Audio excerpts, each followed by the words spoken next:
तळो तूच कर्म तुझे नाम धर्म वार करी पंथा पांडुरंग। क्षणोक्षणी हाती करावा विचार तरावया पार भवसिंधू नाशिवंत देह जाणार सकळ आयुष्य खातो काळ सावधान। संत समागमी धरावी आवडी करावी तातडी परमार्थाची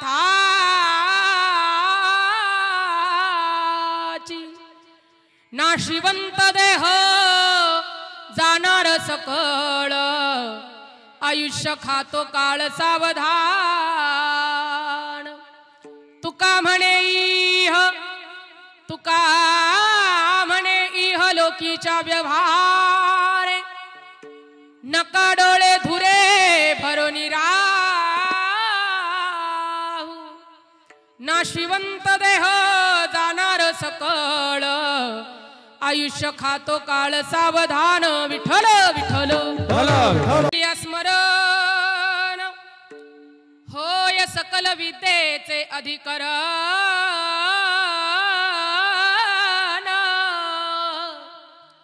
तेची बंधू श्री चरण श्री गुरूंचे ते नमस्कारो नियाता। नमो विठ्ठला राजया पांडुरंगा नमो रुक्मिणी माऊली ज्ञान गंगा नमो पुंडलिका नमो चंद्रभागा नमस्कार माझा रुक्मिणी पांडुरंगा। पांडुरंग करू प्रथम नमन पांडुरंग करू नमन पांडुरंग करू प्रथम नमन पांडुरंग करू प्रथम नमन।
त्यांच्या कृपा जाणे कथेचा विस्तारू बाबाजी सद्गुरु दास तुका प्रभु के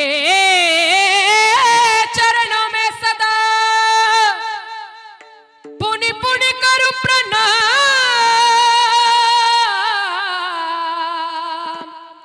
ऐसी माया तारी रे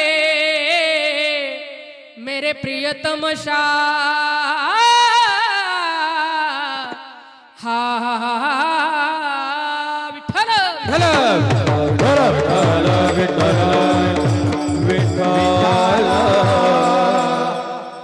नमो ज्ञानेश्वरा निवृत्ती उदारा सोपान दैवा मुक्ताबाई नमो त्रिभुवन पावने अद्यत्रय जननी देवाची श्री संताची ये माता चरणावरी श्री संताची ये माता चरणा संताची ये माता चरणावरी श्री संताची ये माता चरणावरी श्री संताची ये माता चरणावरी श्री संताची ये माता चरणा संताची ये माता चरणावरी श्री संताची ये माता चरणावरी साष्टांग हे करी दंडवत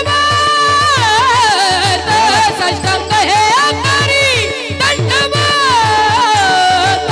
विश्रांती पावल सांभाळा उत्तरे विश्रांती पावल सांभाळा उत्तरे विश्रांती पावल सांभाळा उत्तरे विश्रांती पावल सांभाळा उत्तरे श्री संताची माता चरणावरी साष्टांग करी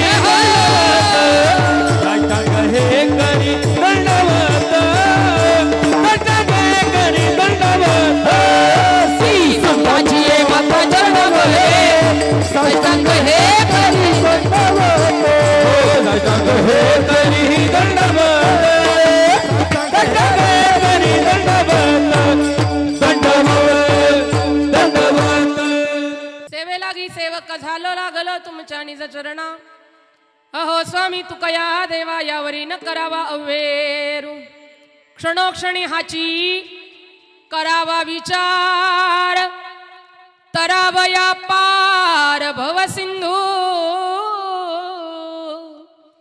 नाशिवंत देह जाणार सकळ आयुष्य खातो काळ सावधान प्रस्तुत कीर्तनरूपी सेवेकरता निवडलेला अभंग जगद्गुरु जगतवंदनीय महाराष्ट्र भूषण जगद्गुरु तुकोबाराय चैतन्य भूषण पाषांड दूषण कथामृताषण जिजाऊ रमण देहूचे सुप्रसिद्ध साधू जगद्गुरु तुकोबाराय यांचा 4 चरणाचा आणि मृत्यू लोकात जन्माला आलेल्या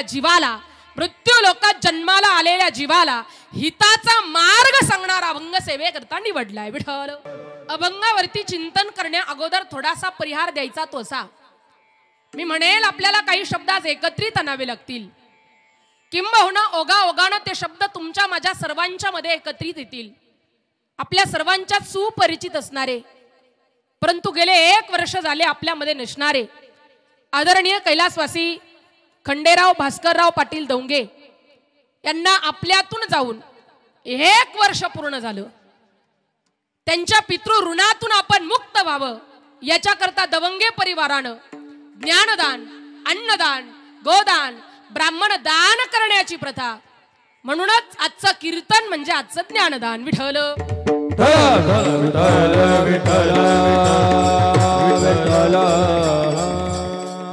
जाऊन आपल्यातून 1 वर्ष पूर्ण झालं मी म्हणेल भगवंतानं त्यांना चांगली जागा द्यावी चांगलं स्थान द्यावं चांगला मार्ग भगवंतानं त्यांना द्यावा त्यांच्या पाठीमागे त्यांचा मोठा परिवार आहे श्री प्रताप खंडेराव दौंगे त्यांचा मुलगा तसेच श्री अरुण भास्कर दौंगे भाऊ श्री कैलास वामन दौंगे पुतणे श्री विलास वामन दौंगे पुतणे तसेच श्री रणजित अरुण दौंगे पुतणे सौ वैशाली परशुराम घोटेकर मुलगी सौ मंगल संतोष शिंदे मुलगी सौ शीतल अमोल भदे मुलगी श्री अनिकेत विलास दौंगे नातू श्री त्या ठिकाणी चिरंजीव श्रेयस प्रताप दौंगे नातू कुमारी आराध्या रणजित दौंगे नाथ आणि गंगा भागीरथी कमलबाई वामन दौंगे त्यांच्या भाऊजाई असा संपूर्ण दौंगे परिवार आणि या दौंगे परिवारातील या बाबांना जाऊन 1 वर्ष पूर्ण झालं मी म्हणेल भगवंतानं चांगली जागा द्यावी आणि या परिवाराला या दुःखातून सावरण्याची शक्ती भगवंतानं द्यावी एवढी भगवान परमात्म्याकडे विनंती करेल आणि अभंगाच्या पदापदाचं चिंतन करण्याकरता मी प्रवृत्त होईल. विठ्ठल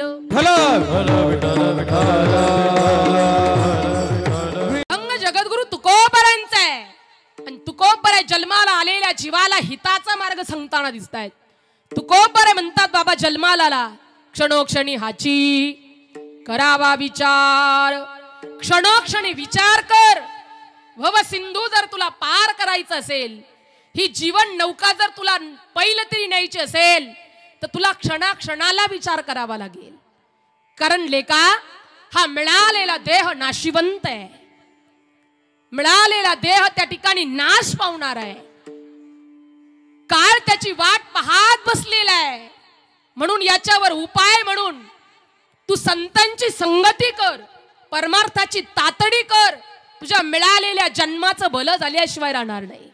आणि तुकोबाराय म्हणतात हा मिळालेला देह, हा मिळालेलं जीवन तुम्ही जर डोळे भरून याच्याकडे पाहिलं आणि आवडीनं देवाची भक्ती केली तर नक्कीच मिळालेला जन्म सार्थकी लागल्याशिवाय राहणार नाही. हा झाला अभंगाचा सरळ सरळ भावार्थ.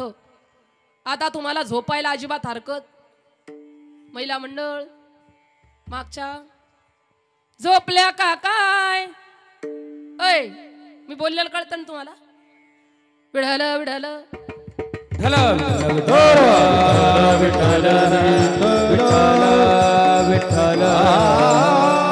तुकोबर म्हणतात लेका जन्माला आलाय तर मिळालेला जन्म सार्थकी लाव. कारण मिळालेला वेळ थोडा आहे. जन्माला आल्यानंतर घेतलेला पहिला श्वास तर मरणाच्या वेळेला घेतलेला शेवटचा श्वास याच्या मधलं जे अंतर तुम्हाला मला मिळालं ना, ते फक्त फक्त मिळालेल्या वेळेत मिळालेल्या जन्माचं सार्थक करण्याकरता मिळालेला वेळ आहे. आणि या वेळेत जर आपण आपल्या जीवनाचं भलं केलं, मिळालेल्या वेळेचं सार्थक केलं, तर तुकोबाराय म्हणतात तुम्ही जन्माला आल्यानंतर जगाचा मालक सुद्धा मिळालेला जन्म डोळ्यावरून पाहू शकतो. नाही का? जीवन जगतो आपण. तुकोबारांचं म्हणणं आहे लेका जन्माला आलाय तर जन्माला आल्यानंतर देव बनून जग. नाही तुला देव बनून जगता आलं, मृत्यू लोकात साधू बनून जग. नाही तुला साधू बनून जगता आलं तर जगाच्या मालकानं तुला माणूस म्हणून जन्माला घातलं. मग निदान चांगला माणूस म्हणून तरी चांगलं जग. विठ्ठल विठ्ठल विठ्ठल विठ्ठल विठ्ठल तुकोबाराय म्हणतात लेका देव बनून जगा. देव बनणं इतकं सोपं आहे का? देव बनायचं असेल तर भागवत कथा केली, प्रवचन केली, कीर्तन केली, पंढरीची वारी केली, मग आपण देव होऊ का? मी बोललेलं कळतं ना हो तुम्हाला? नुसते टुळू टुळू टुळू टुळू टुळू टुळू माझ्याकडे पाहता येडी दिसते मी तुम्हाला? भागवत कथा कीर्तन प्रवचन केल्यानं कोणी देव होऊ शकतं का? नाही हो. भागवतानं कीर्तनानं कथेनं माणूस भागवतकार, कथाकार, प्रवचनकार, कीर्तनकार, पंढरीची वारी केल्यानं त्या ठिकाणी वारकरी बनू शकतो. देव नाही. देव बनण्याकरता काय करावं लागेल?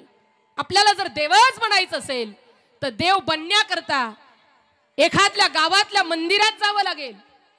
मंदिरात गेल्यानंतर मंदिरातल्या मूर्तीला प्रश्न करावा लागेल का हो आम्हालाही तुमच्यासारखं देव बनायचंय, आम्ही काय केलं पाहिजे? मंदिरातली मूर्ती उत्तर देईल लेका तुला जर देव बनायचं असेल तर देव बनण्याकरता ज्या मूर्तिकाराने मला मूर्तित्व दिले अशा मूर्तिकाराकडे तुला जावं लागेल. विचारलं का हो तो मूर्तिकार आमची पूजा करेल का? आम्हाला नैवेद्य दाखवेल का? मी बोललेलं कळतं ना तुम्हाला? मूर्तिकार काय करेल? फार मोठा एक घन घेईल, फार मोठी एक हातोडी घेईल, फार मोठी एक छन्नी घेईल. त्या घणानं, त्या हातोड्यानं आणि त्या छन्नीनं तुझ्यावर घाव मारेल. काय काय मारेल? घाव मारेल, घाव. आणि ते घाव सहन करण्याची ताकद जर तुझ्यात असेल तर नक्कीच तुला देवत्व मिळाल्याशिवाय राहणार नाही.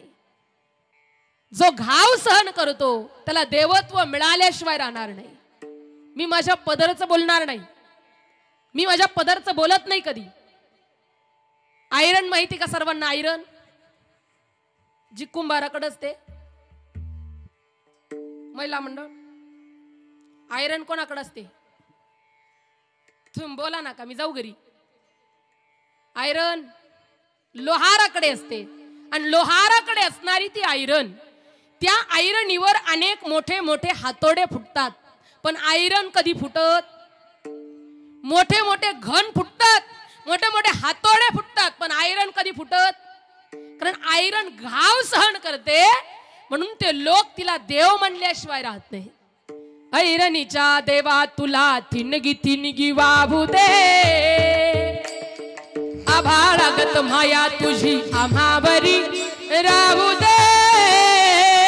ऐरणीच्या देवा तुला थिनगी थिनगी वाहू दे. हो ऐरणीच्या देवा तुला थिनगी थिनगी वाहू दे, आभाळागत माया तुझी आम्हावरी राहू दे. ऐरणीच्या देवा, ऐरणीच्या देवा, ऐरणीच्या देवा, ऐरणीच्या देवा. नाही का? ऐरणीच्या देवा तुला तिनगी तिनगी वाहू दे, आभाळागत माया तुझी आम्हावरी राहू दे. ऐरणीच्या देवा, ऐरणीच्या देवा, ऐरणीच्या देवा. नाही का? ती लोहाराची लोक त्या ऐरणीला देव मानतात, तिची पूजा करतात. एका विशेष वेळेला तिची पूजा केली जाते. का? तर ऐरण घाव सहन करते, म्हणून ऐरणीला देवत्व प्राप्त झाल्याशिवाय राहत नाही. विठ्ठल भला विठ्ठल विठ्ठल. म्हणून लेखा मृत्यू लोका देव बनून जग, पण देव बनणं इतकं सोपं नाही. देव बनण्याकरता घाव सहन करावा लागतो, आणि तो घाव सहन करण्याची ताकद तुमच्यात माझ्यात नाही. मग जन्माला आला तर साधू बनून जग.